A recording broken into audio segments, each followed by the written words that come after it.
우한폐렴이 세계적으로 엄청난 위험이 되고 있습니다. 제가 올라오기 전에 컴퓨터를 이렇게 끌려고 보니까 뉴스가 또 3명이 발병을 해가지고 현재 대한민국에 15명이 우한폐렴 확진자다. 또 계속 지켜보고 있다. 이 기사가 올라와 있더라고요. 일본은 20명 확진이 되었고요.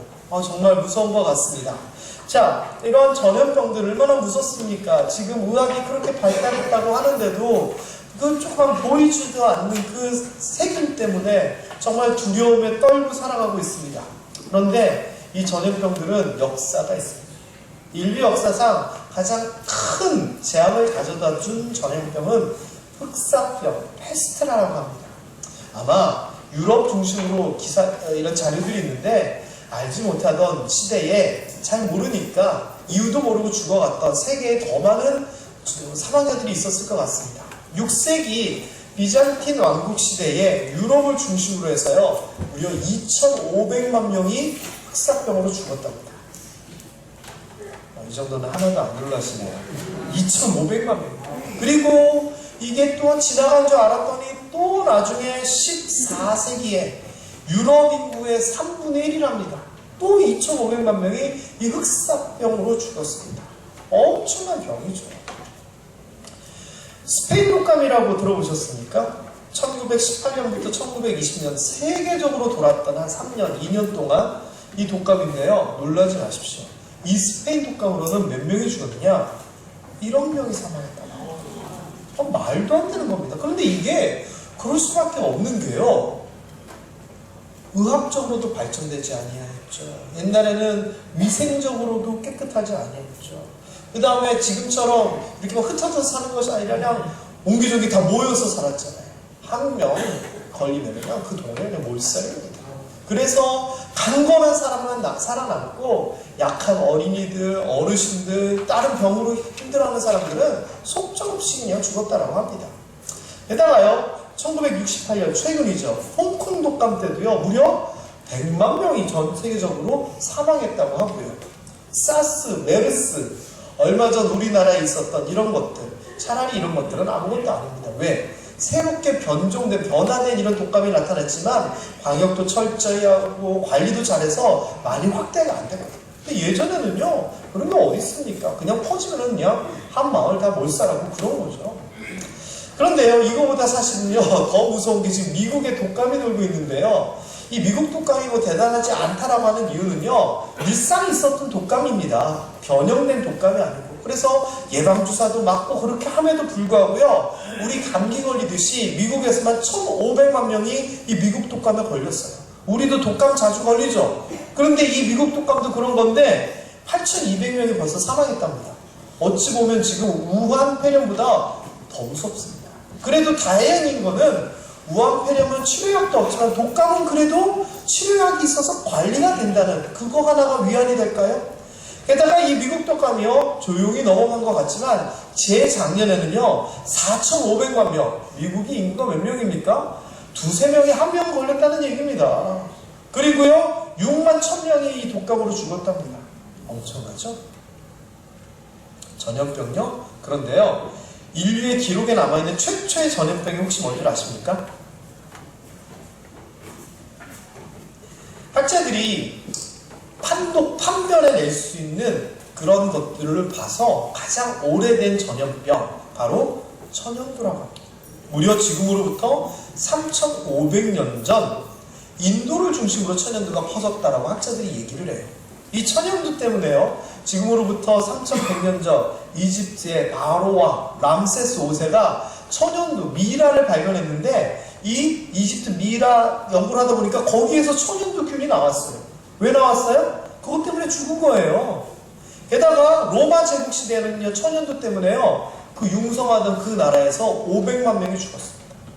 그리고 이게 유럽으로도 퍼지고 전 세계적으로 퍼지는데요, 영국의 메리 여왕 2세가 천연두로 죽고요, 프랑스 루이 15세, 러시아 뾰르트 2세 천연두로 죽었습니다. 왕과 황제도요 피해가지 못했다는 얘기입니다. 그리고요, 스페인이요 중세시대 때 남아메리카, 중남미 이런 데로 이제 들어가게 됩니다. 한 1000명의 군대를 이끌고 잉카 제국, 아즈텍 문화 일로 가게 되는데요. 1000명 갖고 싹 쓸어버렸습니다. 근데 전쟁으로 싹 쓸어버린 것이 아니고요. 그 중남미에는 천연두가 퍼져 있지가 않았는데 스페인 사람이 거길 가면서 천연두가 퍼져버린 겁니다. 그래서요, 기록에 의하면 그 당시 아즈텍 문명 잉카 제국의 인구의 60%가 천연두로 죽었답니다. 그렇게 위아래를 막론하고 60% 연령 중에 6명이 죽어나는데 뭐 전쟁을 해볼 수 있겠어요? 그래서 잉카 문명이 멸망했다라고 학자들이 얘기를 하고 있습니다. 무섭죠? 우리나라도요, 6.25 동란 당시 천연두가 퍼졌습니다. 아주 대대적으로 퍼져가지고 11,000명이 천연두, 마마, 종두죠? 이것 때문에 죽었다라고 얘기를 하고 있어요. 1980년도에는요, 근데 다행히도요, 세계보건기구에서 1977년도 소말리아에서 천연두 환자가 발생했다고 보고된 이후로 천연두가 발생하지 않는 것으로 봐, 이 지구상에는 이제 천연두는 없습니다라고 공식적으로 선언을 했다라고 합니다. 정말 다행히 아닐 수가 없습니다. 자, 그런데 이 천연두 하면은요, 제너라고 하는 의사를 얘기 안 할 수가 없습니다. 이 제너라고 하는 의사는요, 천연두 예방주사인 우두법을 발견해서 시행한 사람입니다. 이 우두법은 뭐냐면요, 사람에게 천연두, 이 종두 마마가 걸리듯이 소에도요, 천연두의 친척인 우두, 소천연두가 걸린다는 겁니다. 그런데 이 의사인 제너가 살펴보니까 소 젖자는 여자들은 천연두를 안 걸리는 거예요. 그래서 이게 뭔가가 있다라고 하면서 연구를 해서, 이 젖자는 여자들이 소를 접하다가 이 소 우두에 걸리게 되고, 그거는 사람에게 크게 위험이 안 돼가지고 가볍게 앓고 지나가는데, 그걸 앓고 나면은 천연두를 안 걸리는구나, 이런 확증이 섰습니다. 그래서 제 기억으로는 자기 아들인가요? 거기에다가 우두를 가지고 실험을 하고요, 그리고 천연두에 대한 확실한 예방법을 발견하게 됩니다. 그래서요, 현존하는 예방주사의 시초가 바로 이게 됩니다. 약한 병균을 집어넣어서 우리 몸으로 하여금 강한 병균을 이길 수 있도록 면역 체계를 만든다. 그래서 이 제너를 통하여서요, 인류 건강에 어떤 예방주사 개념이 만들어지게 되고, 그 당시에 아주 무서웠던 천연두라고 하는 그 질병과의 싸움에서 100점 100패를 하다가 결국은 이길 수 있게 만들었습니다. 누가? 이 제너가요. 이거 없었으면요, 오늘날 우리, 물론 그 이후에 어떤 의학적 발전이 있었을지는 모르지만, 어쨌거나요, 인류가 전염병에 대해서 승리하고 방법을 찾아내는데 또 얼마간의 기간이 더 필요했었는지 모릅니다. 그렇게 따지니까요, 이 제너라고 하는 사람은요, 마치 전구를 만든 에디슨과 마찬가지로 의학에 있어서는 정말 큰 변화와 혁신의 시발자가 되는 거고, 이 사람으로 인하여 정말 인간이 질병과 싸워 이길 수 있게 되는 놀라운 계기를 가지게 됩니다. 그렇게 따지면 현대 의학계에 있어서 이 제너의 역할은 어느 정도일까요? 엄청난 겁니다. 이 한 사람으로 인하여 수십만 명, 수백만 명, 수천만 명, 수억 명이 인류 역사를 통하여 생명을 건진 거죠. 정말 대단한 사람 아닙니까? 자, 그런데 이 제너에 대한 이야기를 보면서요, 제가 너무 신기한 것을 발견했습니다. 그게 뭐냐? 제너가 1749년에 태어났는데 아버지가 목사님이셨다라고 하는 겁니다. 목사님 아들인 거예요.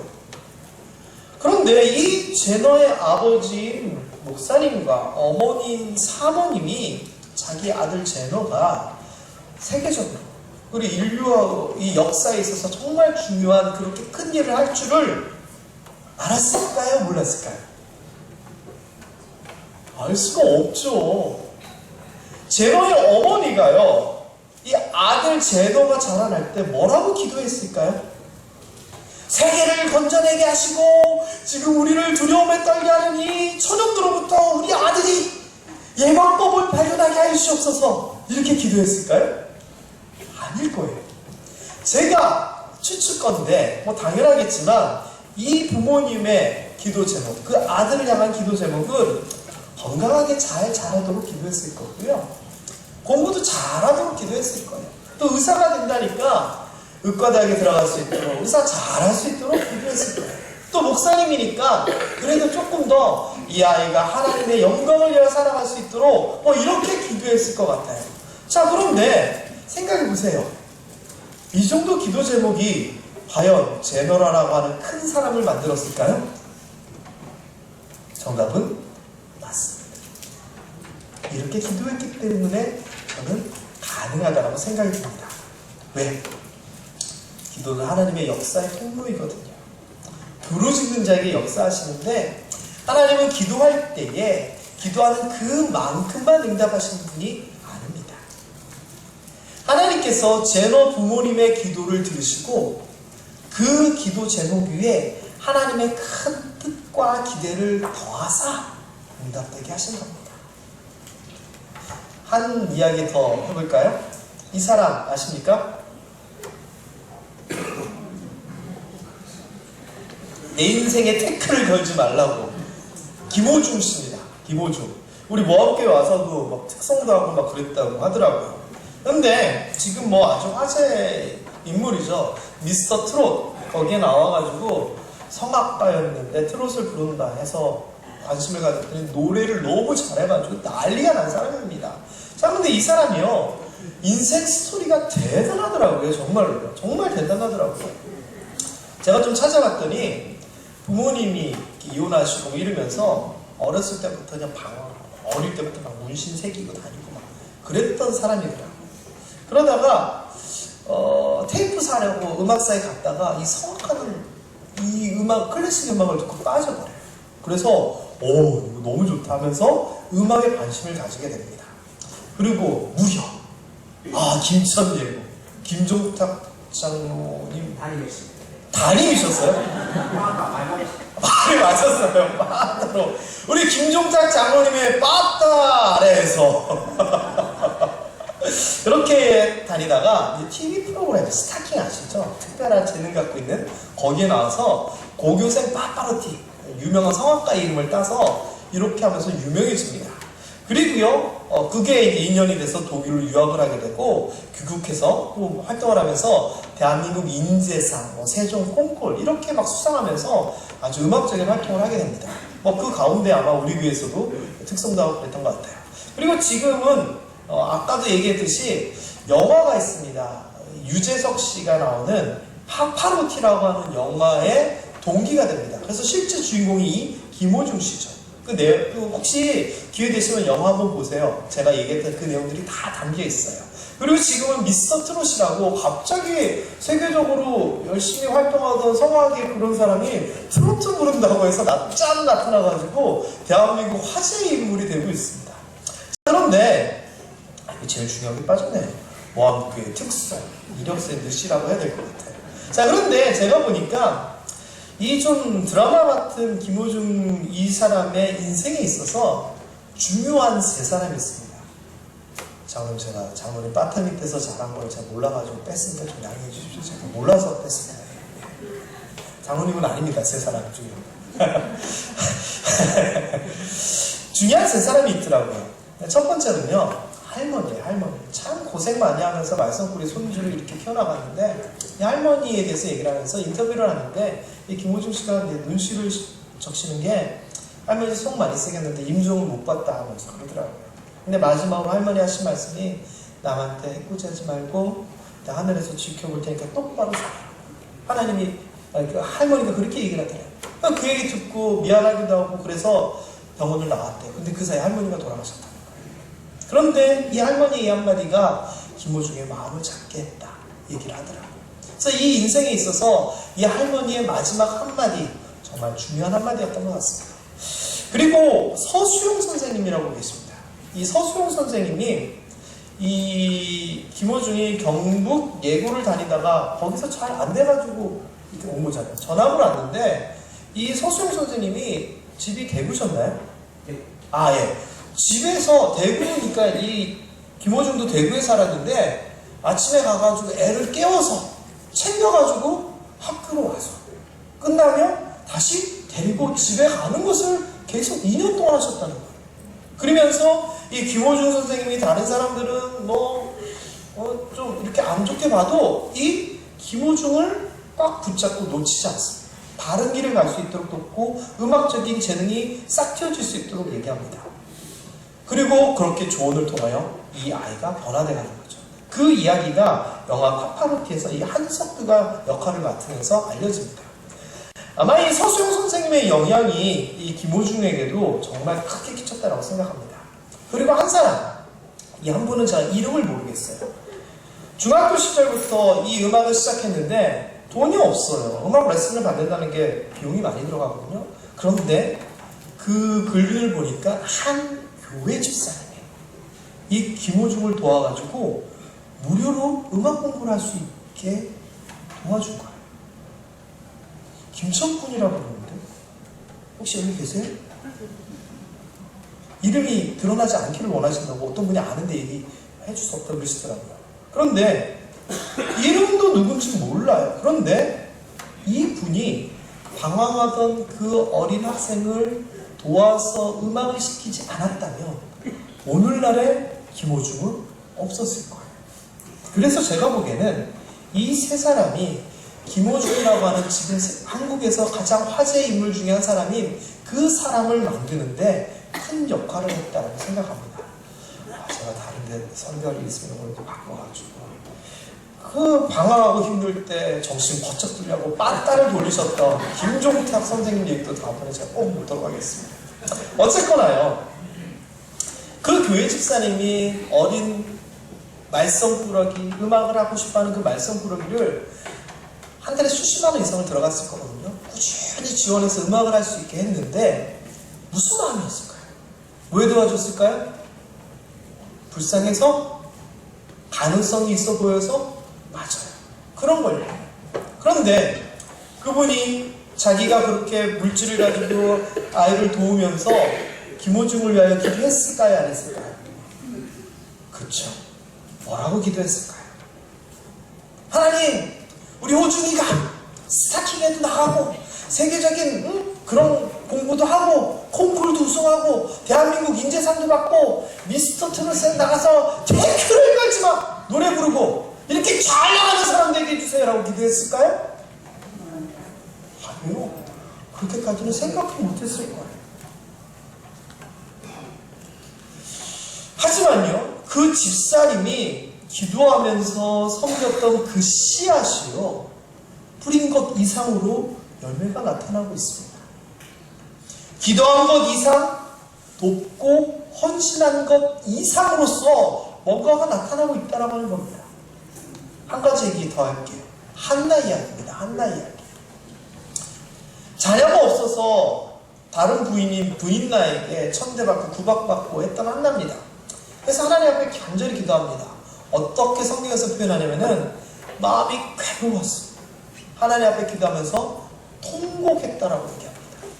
한나가 바라는 거 뭐예요? 아들 주세요. 이거 하나예요. 지금 다른 거 아니에요. 그리고서 자기가 아들을 주시면 이렇게 하겠습니다라고 하나님 앞에 약속 서원을 합니다. 그러면서 나를 돌보시고 기억하시고 잊지 아니하시고 아들을 주시면 내가 평생 그를 여호와께 드리고 나시린으로서 머리에 삭도를 내지 않겠습니다라고 조건을 내봅니다. 하나님, 아들 주시면 하나님 위해 바칠게요. 그렇게 얘기를 합니다. 자, 그런데 이 상황에서 오늘 본문에 나오는 얘기들이 이겁니다. 엘리 대제사장이 이 여인을 보니까 소리는 내지 않고 속으로 기도를 하는데 술 취한 것 같거든요. 술 취했나? 집으로 가! 한마디 합니다. 그랬더니 한나가 자기 상황을 얘기하면서 내가 너무 속상해서 그런 것 같다고 얘기를 하죠. 그랬더니 엘리 제사장이 뭐라고 하냐면은 평안히 가라. 이스라엘 하나님이 내가 기도하여 구한 것을 허락하시기를 원하노라. 축복을 합니다. 자, 그런데요, 엘리 대제사장이요, 제대로 된 사람이었습니까? 아닙니다. 두 아들이 망나니 짓 하는데도 가만 놔두고 하나님보다 아들을 더 위하였고, 백성들이 하나님을 떠나 이방신을 섬기는데도 이리 아무것도 조치를 취하지 아니하고 힘없고 나약하고 부족한 사람이었습니다. 그런데 그 엘리 대제사장이 축복하는 겁니다. 하나님께서 너 응답해 주시기를 원한다. 그 축복이 효과가 있을까요? 없을까요? 있을까요? 없을까요? 한나가요, 엘리가요, 하나님 앞에 기도하고 축복하고 한 이런 것들이 어떤 거였습니까?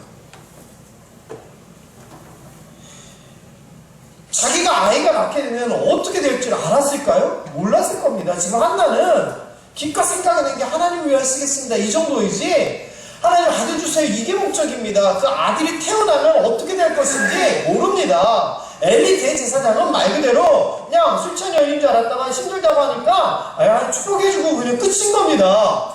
그들의 기도와 그들의 간구와 그들의 축복은 어찌 보면 그다지 의미가 없었습니다. 그런데요, 사무엘이 탄생하니까 어떻게 됐느냐? 서원한 대로 성전에 보내가지고 하나님 일 감당하게 했습니다. 그런데 이 사무엘이 자라가지고 이스라엘의 사사이자 선지자 역할을 감당합니다.